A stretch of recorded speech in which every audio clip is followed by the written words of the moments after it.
All right. Good morning, everyone. Thanks for joining us on our weekly Wednesday morning Fire Up webinar. This morning, we're happy to welcome Karen Endres. She is the Farmer Wellness Program Coordinator with the Wisconsin Department of Agriculture, Trade and Consumer Protection. We met at the World Dairy Expo, I believe, right? Yep. And talked a little bit, and I thought it might be interesting to bring Karen on and speak a little bit directly to something other than product this morning, to speak more towards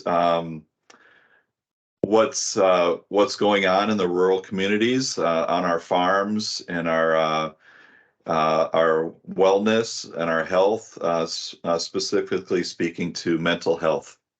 So welcome, Karen. Thanks for joining us this morning. Thank you. You can go ahead and get started. All right, I'm going to go ahead and share my screen and fire up this presentation here.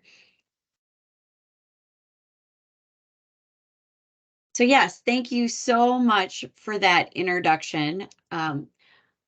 I'm going to talk today a little bit about something you guys know pretty well: farming culture, farm stress, and resources. I am at the Wisconsin Department of Agriculture, Trade and Consumer Protection.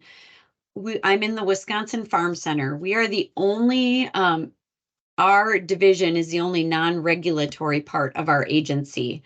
And so we get to work with farmers day in and day out, and all of our services are free and confidential to Wisconsin farmers and their families.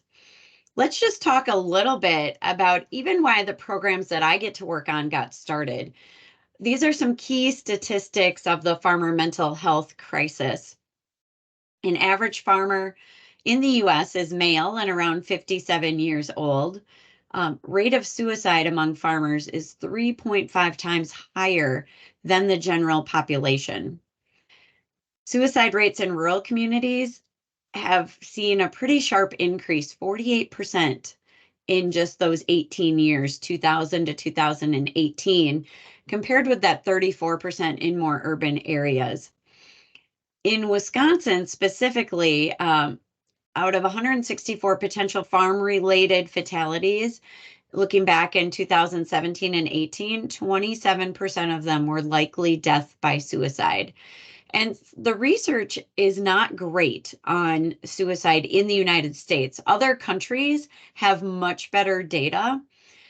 A lot of times they're not classified as a suicide because one, it's maybe looks like an accident, or I've talked to people. We just had a family in Northwest Wisconsin this summer who lost their father, who died by suicide. And when I talked to people in the area, people were like, well, we didn't say anything. We kept it quiet on the scanner. Just the stigma of mental health. So I'm going to start you guys off working just a tad this morning, not too hard. And let's just do a quick activity: farm stressors.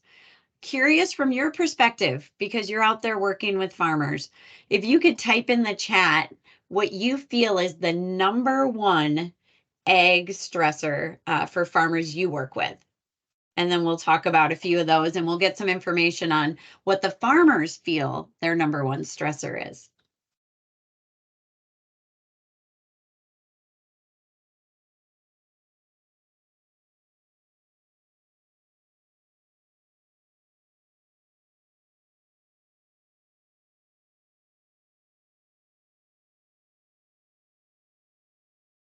We definitely have some trends coming in: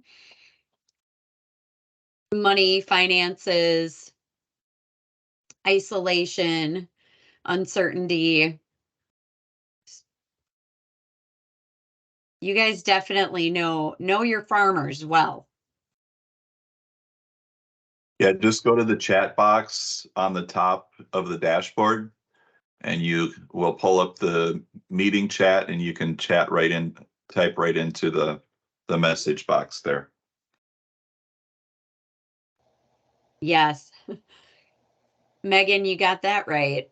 Finances, but also those pressures of you don't want to be that generation that sells the farm.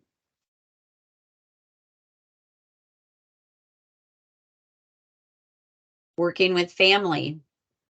Yes, early I was chatting a little bit with Bob and those that were on.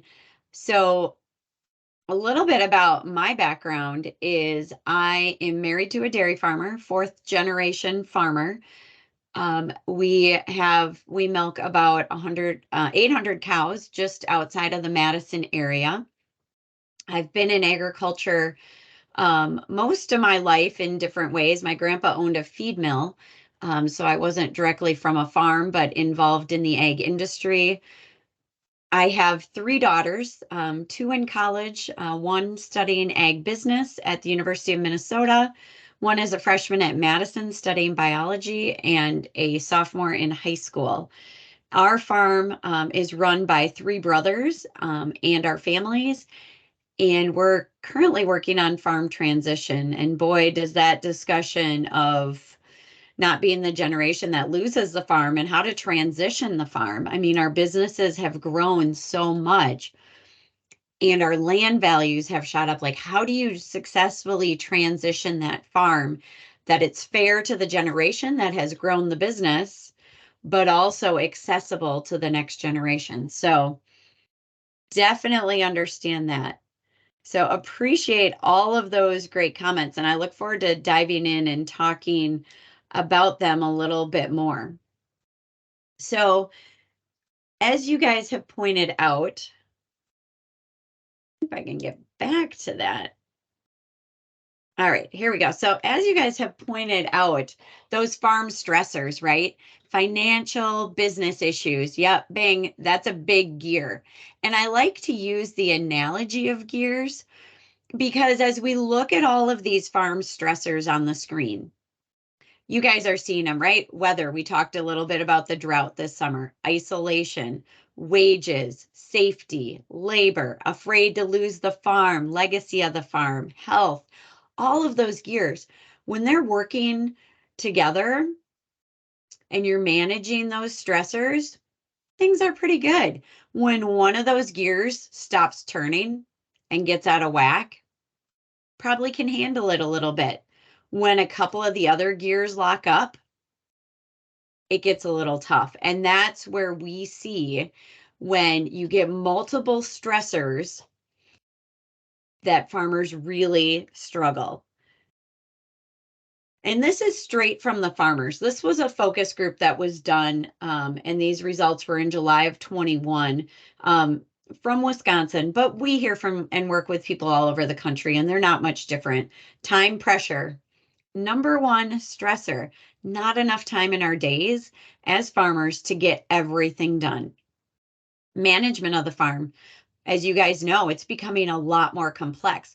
Look at what you and your company does. Look at all the innovations and a farmer trying to keep up with all those different areas, especially like a livestock farmer too, who's also growing their own crops and all the new information, even from AI coming in and different things. Managing the farm is becoming more and more challenging. Unpredictable income. Yep, someone called that out for sure. Just the unpredictable, the markets up and down. Our dairy markets have been really challenging for dairy farmers over the last 6 months. We talked about that isolation. Even today, fewer and fewer farmers. We used to have those neighborhood gatherings, right?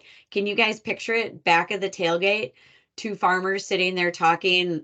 One of you guys shows up, has a conversation. It's a small gathering, it's community. That doesn't happen as much anymore. And then the farm succession, interpersonal conflicts, working with family. We do it day in and day out on our farm, and it can be really challenging. And we aren't always good. I just did a podcast on tips to help farmers effectively communicate because we need to learn in our businesses that are more difficult to manage how to effectively communicate with our family about business, not about family, and forgetting that your brother pinned you to a wall when you were 10 years old, or your brother pushed you off the tractor and you broke your arm, We got to let those things go, right? But it's hard because that's what's in our memory, that's what's in our mind, and hard to sometimes put those aside and deal with the business. Financial management, right? Marketing your crops, marketing your milk, your corn, all of those great tools that are out there, but it's tough to manage. It's a lot. The pressure to expand and improve. Daily unpredictability. We were talking before everybody jumped on, right? Sick kids, animals, all those different things. You just never know what the day is going to throw at you. And I like the last one, life. Yep. Life can be a little bit challenging. And I like to, in our modern life, I talked to my mother-in-law who's 90, and just the whole modern life about I'm off the farm working. My kids are, my youngest daughter's in hockey. So we're trying to figure out, getting her to practice or going to her hockey game and trying to balance the farm and wanting our kids to be involved in all of those things. And they're not after school working on the farm day in and day out, and how that's different from how my husband grew up. Why don't, okay, we see all those stressors, we know them. Why don't farmers seek help? There's 4 barriers that they've identified. Affordability. Yeah, health insurance is expensive. We are getting a lot of calls into the farm center right now as people are looking at their health insurance for January 1. 87% of farmers and farm workers agree cost is an obstacle. Maybe mental health, behavioral health is not covered by our health insurance plans. So it's really hard when money is tight on the farm to want to invest in mental health. Accessibility. How do you access a therapist? Where do you find one? Are they going to understand farming? We're different. We're our own culture. And maybe we're in a small community. I don't want my pickup truck, right, sitting in front of the therapist office because the guy I rent land from is going to drive by and be like, oh, what's wrong with Karen? She must be having a breakdown. Ooh, I don't know if I'm going to rent her my land next year. I mean, these are the things that run through our head, right? Might not be true, but that's what's out there. Awareness. Um, do we know, like, oh, my heart's racing. I'm feeling anxiety. I'm frozen. I can't move. I can't get out of bed today. Do we know that that's anxiety, or anxiety, if not treated, can lead to depression? Do we know those things? Have we been educated that those are actual issues that can be treated by somebody? So just creating that awareness, and then acceptability. Again, I talked about that a little bit about having your truck parked in front of the therapist's office, but it's becoming more and more acceptable as people out in the public talk about it. In Wisconsin, of course, we had that big Packer game this weekend, and Simone Biles, and how Simone really had to take a step back at the last Olympics because she wasn't in a good place and she physically wasn't able to compete because of some things she was dealing with. And as more and more people talk about that and make it more acceptable, but you can see 70%, that's a big number. That's a big barrier to farmers actually seeking help. So these are some of the things that when we've developed programs and when programs have been developed in other states, that we really take a look at to try to help farmers and their families break down these barriers. So these are the barriers straight from the farmers from that focus group. Time and timing, right? We talked about accessibility, about even finding a therapist, but when the heck are you going to have time to go? I estimate it takes about 3 hours, right, to go to an appointment. You got to come in from whatever you're doing, whether you're in the field, in the barns, get showered up, cleaned up, and drive to your appointment, have the appointment, and reverse that. It takes time. And who has 3 hours in their day? Self-reliance, that's part of our culture. Pull yourself up by the bootstraps. We can do this. Why do I need to talk to someone? I should be able to do this myself. A disconnect, right? We just don't know what's happening, or we don't see it. We just keep working harder. The stigma, fear of intervention. What is it going to be like if I go to a counselor? Is it going to be weird? Are they going to make me reveal my deepest, darkest secrets, right? That's scary.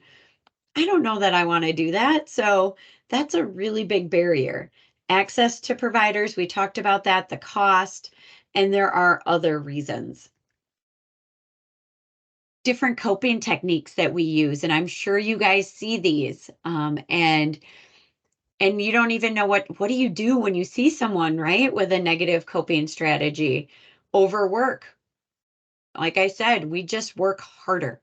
Farmers, pull yourself up, work harder, right? We're feeling anxious about the markets, or we're in a depression. Maybe it's seasonal, these short days, and we're in this depression. Yeah. So what do we do about it? We just work harder, or we isolate. Don't talk to people. Don't pick up the phone. Don't text back. Don't hide from the salesman coming into the yard, right? Like, just isolate. And substance use. It's accessible, it's easy, and it makes us feel better temporarily. What are some positive coping strategies? Support system, developing those neighbors, those friends that you can talk to, those ag service providers that are out there on your farm. Social activities. What do you like to do? Go to a concert, play cards, all of those things. Everybody, smiles when, yes, going and playing cards or bowling or doing those things, those are positive coping strategies. We're connecting with others, we're feeling joy. Self-care. People think self-care has to be like a massage or meditation or something like that. It doesn't have to be that. Taking care of yourself can be reading a book, can be listening to a favorite podcast or watching a favorite show or taking in the big game. Those are things that are self-care. Time off the farm. Really important that we give ourselves a break to help ourselves reset. I'm going to show it's a 2-minute video next. And it's from one of our counselors that we work with, and she works with people with substance use. And it's interesting because we often see it, and it's one that we easily can turn the other cheek. I've done it, and just look the other way. But you see those signs, right? The beer cans in the shop, um, or the open can, and you're like, oh, what? You know, surprised they're drinking. Well, maybe they're celebrating something today, or but you get those signs, and this next video will just give us a little peek from the counselor's perspective. Substance use counseling has changed a lot.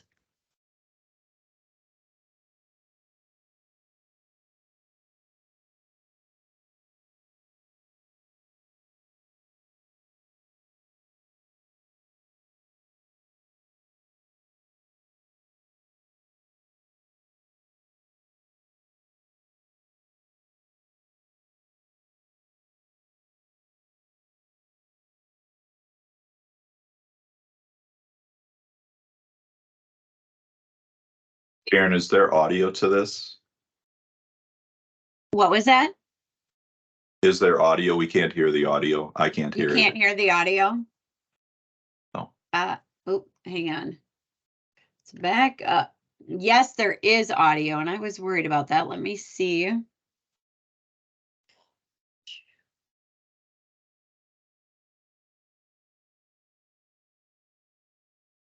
I know in Zoom, there, let's see, is a setting that I was worried about that would not be.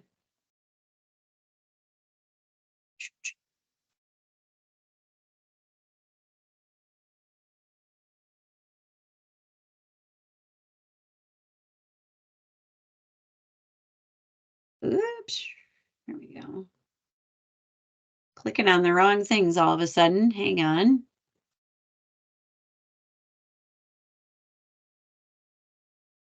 Can you guys still see the screen? Yes. Okay. We just can't hear the audio, correct? Right.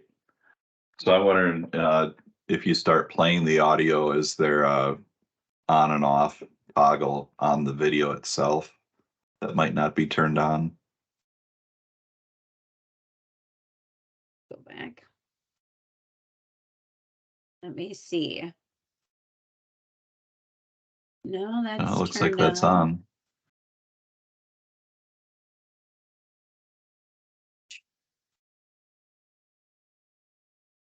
Let me see. See if I can.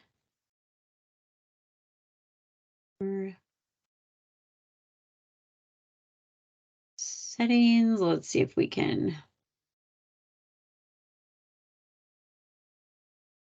Speakers audio setting. Audio is on. The good news is I can send a link out for this video. It's on YouTube. And it gives you, she just talks about, substance use on the farm and how to, that there is different ways for treatment. You don't have to leave the farm. You don't have to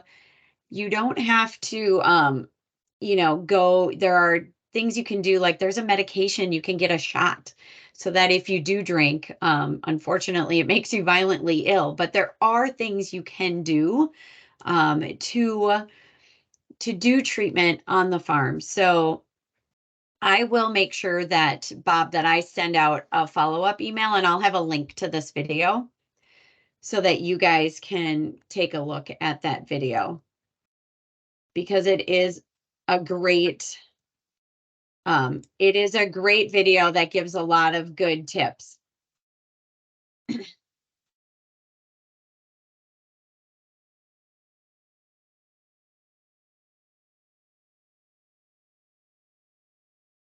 And then it doesn't want to advance any further. Let's see. Don't you guys love there we go, when technology gets us? So I know you guys come from all across, I believe 35 different states. So I wanted to share a resource out there so that you guys know this exists. So USDA in their fiscal year 20 put out $28.7 million to 4 regional entities. And these are, I'm in the North Central region. There's the Northeast region, the Southern region, and the Western region. So I really encourage you to look up these regions. You can go to the farm, and I'll send this presentation out to you.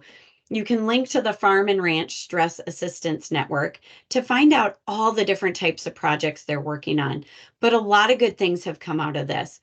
For instance, in Iowa, there was the Iowa Concern Hotline. It is now funded through this federal funding, and it's opened up to any state in the region. So we have a 1-800 number for farmers for that 24/7 care, and it goes into that concern hotline. And there are people, actually one lives in Wisconsin, but they're in Iowa, and they talk to farmers. So there's so many great programs and great trainings that we're going to talk about that have come out of this funding to help farmers and farm stress. So when you guys are looking, today's a great start, having me on, learning a little bit more, but there are some other trainings out there that I would encourage all of you to take a look at. The first one is QPR, and that's question, persuade, refer. What if you come across someone that you feel could cause harm to themselves? What do you do? The first time I had to ask someone that question, are you going to hurt yourself? That was hard. That was really hard. But through this training, I learned how to do that in a way. It's not going to, by asking someone, that's not going to give them the idea to hurt themselves. They already have that idea. That's just going to show them that you care. And so I'll be sharing on an upcoming slide. There's a QPR training tomorrow that's for people in agriculture, and it's a 1-hour course. So taking 1 hour to kind of get some tips and tricks if you come across someone, or if you're seeing some things that just don't look right, what you can do and how to start that conversation. You're not the expert. You're not going to, be able to, give them, I'm not expecting counseling, not from myself, not from anybody, but you're going to be able to have a conversation and you're going to be able to comfortably provide them a resource. Mental health first aid, that's when you want to take it a step further. This is an 8-hour course, so it's a full day. I did mine online. There are a lot of mental health first aids. All of these different trainings have what I call have been agified. So they're specifically for agriculture. And so mental health first aid, you really take it like the next level. You become trained. And so that one is, again, it's an 8-hour commitment, but it sure did make me feel more comfortable because you got to work through some different scenarios, some role playing, and just helps you feel a little bit more comfortable. We Cope, that is just trying to help people connect with more positive emotions. So in behavioral health, when we get anxiety, when we get stress, we switch on to that part of our brain that's fight or flight, right? And when we're in fight or flight, we don't always make the best decisions. So some of the things you guys mentioned, like financial stress, markets, maybe it's a flood condition. We go into fight or flight, our adrenaline spikes, but we don't use the side of our brain that lets us see the positive. One simple way to explain it when we're feeling great stress, and let's say for me being a dairy farmer, I walk in my calf barn and I see a calf that's sick. And I'm in this fight or flight because this is like the fifth thing that's happened today. And, I'd gotten a phone call from the milk inspector that something was wrong and all this. And all I do is I focus like on the negative of that sick calf instead of looking at the 20 other calves that are healthy, that I've worked so hard.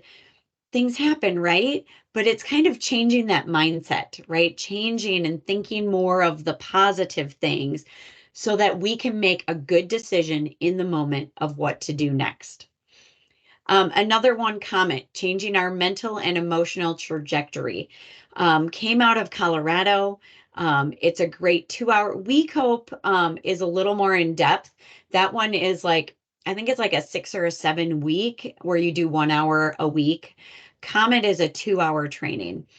And again, talking about similar things with We Cope, but really trying to help ourselves set ourselves up for success and making better decisions. So again, I mentioned like tomorrow, AgriSafe is a great company out there working not only on farm safety, but farmer mental health. And they have a QPR training. Just scan the QR code. You can get registered. It's free. Their training's about an hour and a half with introductions, getting you set up. But it really is a great training, and I encourage everyone to take it just for life. It's kind of like that CPR. It's just a really great training to have. This one is designed specifically for farmers and farm families. Carrie is the trainer, does an excellent job. Carrie is out of Missouri, I believe. She may have jumped state borders, but Carrie was in a tragic car accident, was hit by a drunk driver, and is farming to this day. She, I believe, is beef and crop, has a lot of modifications because I can't remember the number of surgeries that she has had, but like over 50. But so she can't stand and walk for long lengths of time. And she just does a really great job in her training. So encourage you guys to check one of these out. They offer them quite frequently. So I know tomorrow is relatively quick, but if you can fit it in, otherwise, definitely follow AgriSafe and watch for another training coming up. What other resources are out there? 988, right? That is our new suicide hotline. It's for more than people who are thinking of hurting themselves. You could call it and say, I have a family member who I feel like something isn't right. Or I was just on a farm and I drove away, but I'm not feeling comfortable. I know ag service providers that have driven off the farm and just had some feeling in their gut that something was wrong and turned around, right, and went back and just had a conversation, and that farmer will say, you saved my life, because my next step was I was going to hurt myself. And so use that line, have that number. It's easy, it works. So I really encourage you to keep that handy and just remember 988. American Farm Bureau Federation has done a lot of research and a lot of work around farmer mental health. I encourage you to jump on their website, check it out. National Farm Medicine Center is another one that's been doing a lot of research. Again, I brought up these, we call it FYRE. Everything in the government has an acronym, but these regional groups, state departments of agriculture, a lot of state departments of agriculture or your extension folks are doing a lot of research, putting on a lot of programs. So reach out. And then on the state level, other groups like Farm Bureau, Farmers Union, all of those are in this space and doing good work. So definitely be on the lookout for programs and services and be aware. I wanted to spend a couple of minutes talking about what we do in Wisconsin.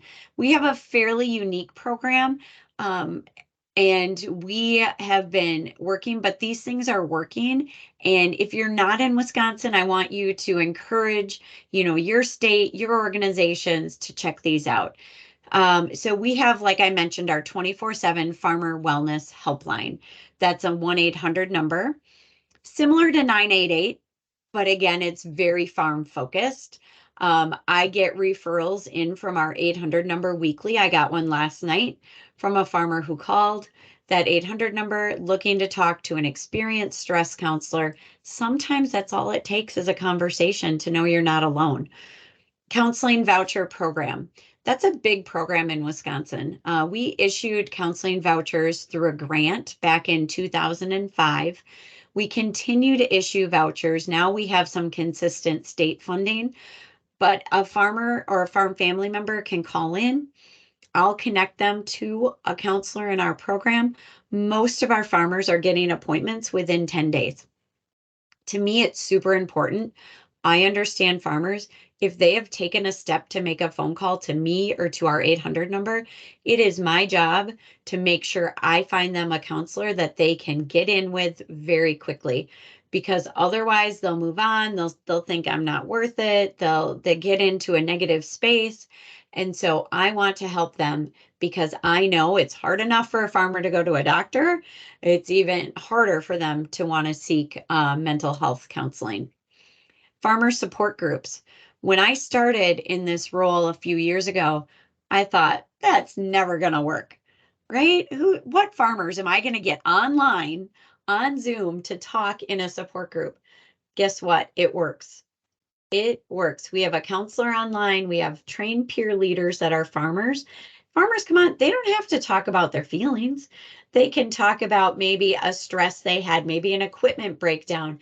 They exchange ideas, and they're not necessarily talking to their neighbor. They're talking to farmers in different types of agriculture across the state.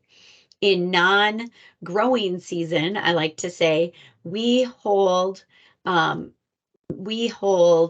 two support groups a month. So the second Tuesday and the fourth Monday. Telecounseling. That is one that has been really successful, especially after COVID. Some of our counseling voucher is telehealth as well, but we have a telecounselor on retainer, 10 hours a month, that I can really quickly, easily get people in with. I use it as kind of like a triage, like an ER. We had a farmer that called in Monday and was under some great stress.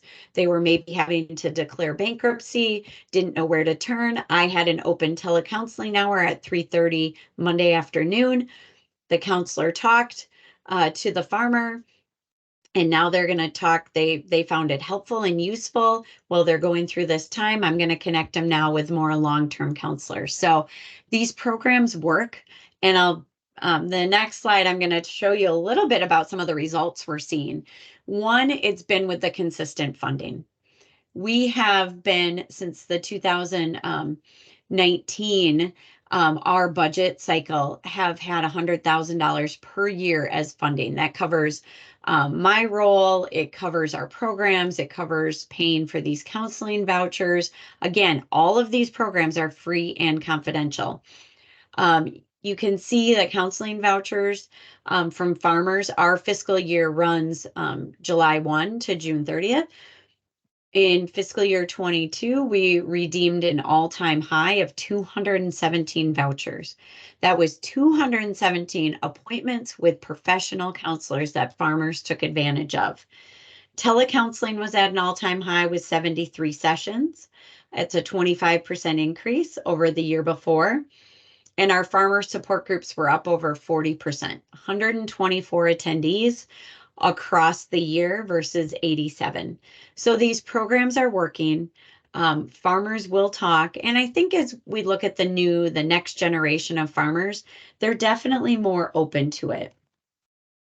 Another thing that I do to try to educate and help break down that stigma a little bit is I tape a podcast. We have 25 episodes in our catalog. Some of the positive ones are the ones that have been received positively and have most downloads are breaking the stigma on mental health. That was the first one that was taped before I was here, but a lot of people want to listen in and learn about how do we do that. Another great one, and I love this one. I like to go back to it and listen to it, especially around the holidays, using a positive mindset and gratitude in handling our daily farm stress.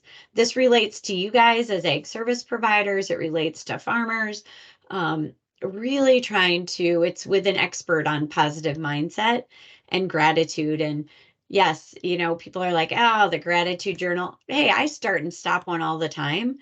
But sometimes just sending that text message off, whether it be to one of my kids or a friend, and just be like, hey, I'm grateful for you today. Or, hey, I got your Christmas card today, and I'm just so grateful that you've been in my life for 20 years. Or a simple text, and that can change that person's day, can change their day. It can change their moment.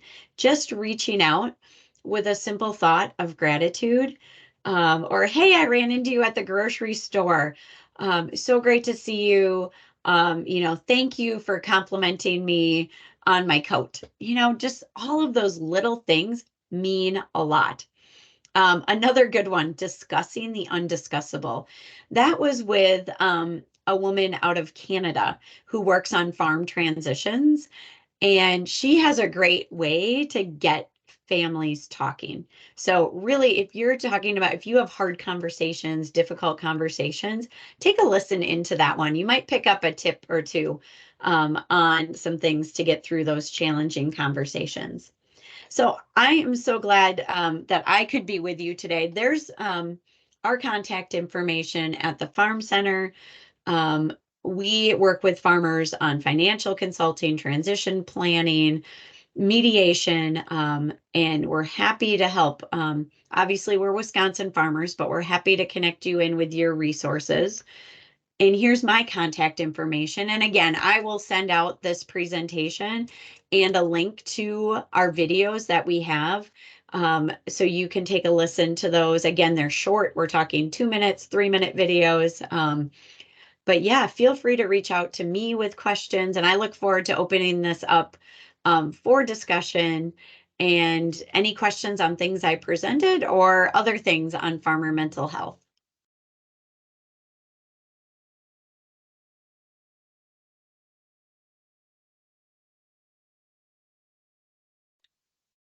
Are there any questions out there? Anything that you'd like to discuss or ask?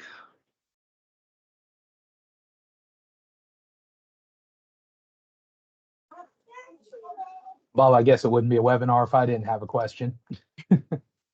uh, Karen, you mentioned alcoholism as a substance abuse one. The other common one I see is nicotine abuse. You mentioned a shop for alcoholism. Any thoughts for the nicotine abuse? I mean, I think substances in general, right? They're across the board. And why nicotine, right? We're long hours, things like that. So I think that substance use of any sort is a coping mechanism. And so anything you can do to, get them talking, um, get them realizing some of the negative impacts, reaching out to resources. There is probably something else going on a lot deeper. And we don't expect any egg service provider, myself included, to be an expert, but just being there to listen, being there to have the discussion, like, to talk about it. Maybe they don't see it, maybe they do. But just and connecting, look up some resources on it. Maybe just get them, talking about what else is on their mind, like what's going on. That's the biggest thing. I think it's not having a solution, but being there to listen and being there to provide a resource.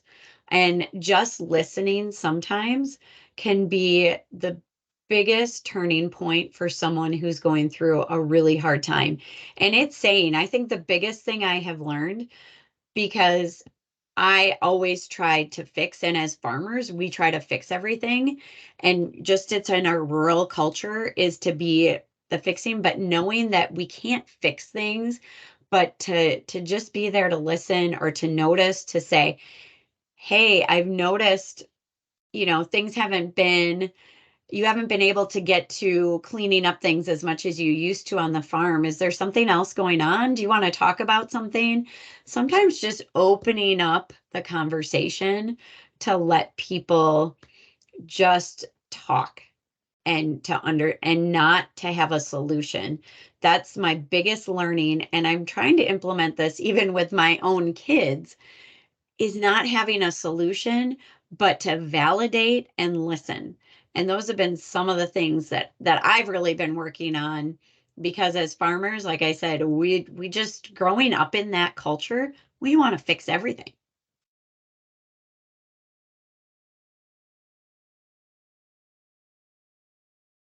Jeremy, you had a situation you were talking about before the webinar started.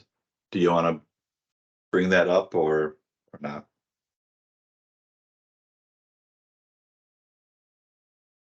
Yeah, I guess I've got a situation where a younger farmer, family farmer, you know, 2 or 3 years ago, I think it was, lost their parent, and then recently has lost a sibling, and just really struggle with, you know, how you can be there for them and what to do, and and then of course they have the challenges of everyday life and so forth, and moving on. Just any advice on that? Grief is a really hard thing, right? We all grieve differently. We've all experienced grief on different levels. We all need different things. I think one of the biggest things is, like I said, just knowing if they want to talk, that you're there to listen. Um, Doing those simple things like, it's around the holidays, right? Maybe it doesn't even have to be of something of huge value, but dropping something off, thinking about you today. Maybe you notice like that they're always missing a pen and you always have to give them your pen. So you drop them off a pack of 5 pens and you were like, hey, thinking about you today. This is so you don't lose, or this is so you have your pen for next time. Or, it doesn't even have to be related directly to the situation.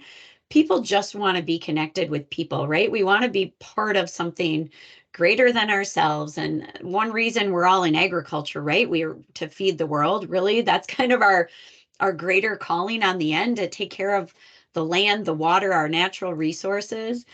And sometimes we just need to know somebody's there looking out for us, and knowing like, hey, if you ever need to talk, feel free to give me a call or shoot me a text. I know we had a farm family. He's actually an egg service provider. Recently, young guy lost his wife. And he was like, I want to go back to work because I'm passionate about what I do, but everybody's going to ask me about it.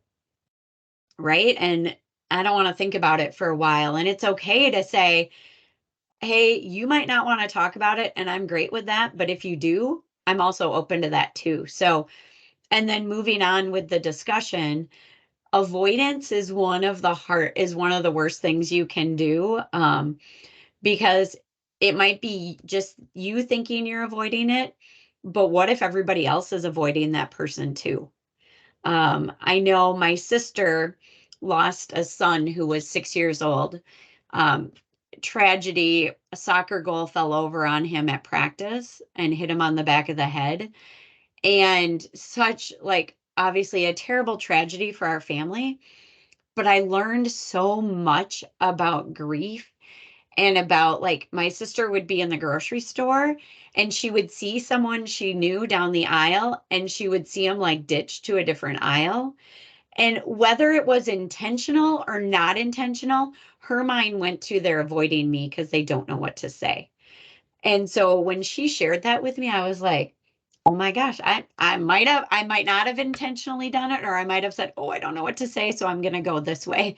But even if you're not comfortable face to face, the dropping off a note, the sending a text, all those little things, the little things mean so much more. And initially when someone passes away or you're in that grief, right, that all of that energy comes and then that energy dissipates and you do feel isolated and alone. So again, it's just letting them know that, or maybe, you're driving through Quick Trip and you see, something, that farmer always has a Mountain Dew. And so you pick it up and you drop it off and you're like, hey, I was in Quick Trip and saw this and thought of you today. That's it. That's all it takes. Um, for someone to be like, oh my God, that was so cool. Like that really made my day.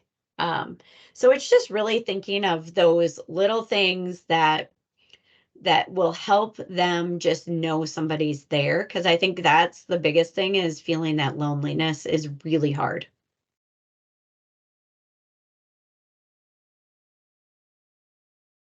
Any I think other you make a good, questions?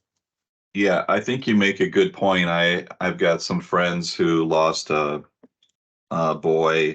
It's been many years ago now, but I got some good advice from his dad, who was a insurance agent, who is an insurance agent, and he kind of at the funeral for his grandson, um, he kind of came up alongside of me and he said, "I appreciate you being here. Um, please be here in 6 months." Yeah, my nephew died 20 years ago, and it's be here in 20 years. You know what I mean? Like, Yeah, my yeah, sister knows every day she lost her son. yep, I'm not telling her yep, anything new, right? So, and I don't bring it up every time I talk to her, but right. it's like, if something happens or I came across a picture, yep, I love Snapchat. Snapchat a picture and be like, hey, saw this old picture and thought of you today. That's it. Like, that makes her feel like so good. Like, okay, my son's not forgotten. I'm not forgotten. Um, and just making that connection and that acknowledgement. And that, that can be grief and loss. It can be, we all go through grief in different ways, and for different things. So changes on our farm, we all talked about that legacy and losing the farm, and helping people through those transitions without judgment. Things happen. Farms transition, things change in our lives, in our worlds, and just being, like I said, just being there to not fix the problem, but so someone knows that if they need to talk about it, want to talk about it, or just know you support, is awesome. And ag service providers are so key in supporting our farmers. especially after COVID. Especially after COVID. You guys are so important. When you stop by a farmer, it is really, really, really critical, because you break some of that isolation, you help build that community, you bring self-care to them. Having a 15-minute conversation with you in socializing, that can be a little self-care for the farmer. So all of those things are really important.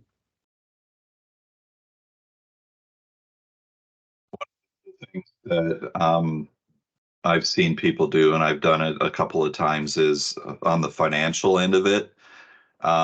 Sometimes they're embarrassed that they're in the situation they're in, and they don't really want to go into a bank and talk to their banker. I've actually offered to go with them um, and sit there with them and help them through that discussion. And I think that's helped. Absolutely. Yeah, talking about money. No one likes to talk about money. No one likes to talk about money when we feel like, we've failed in some way.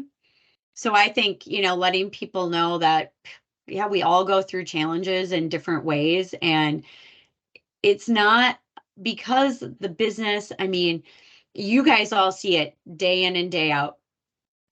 Different situations, different ways of, when they bought the land, interest rates, weather conditions, maybe the land wasn't great for that or what they were trying to do. Everybody has their own story, and it's not good or bad, it's just their story.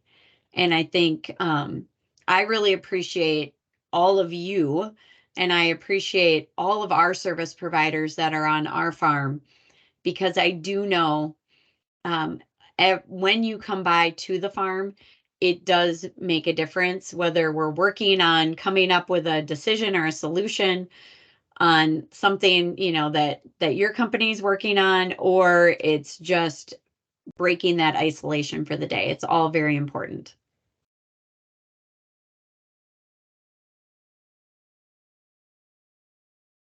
All right. Are there any other questions or situations anybody wanted to talk about or bring up?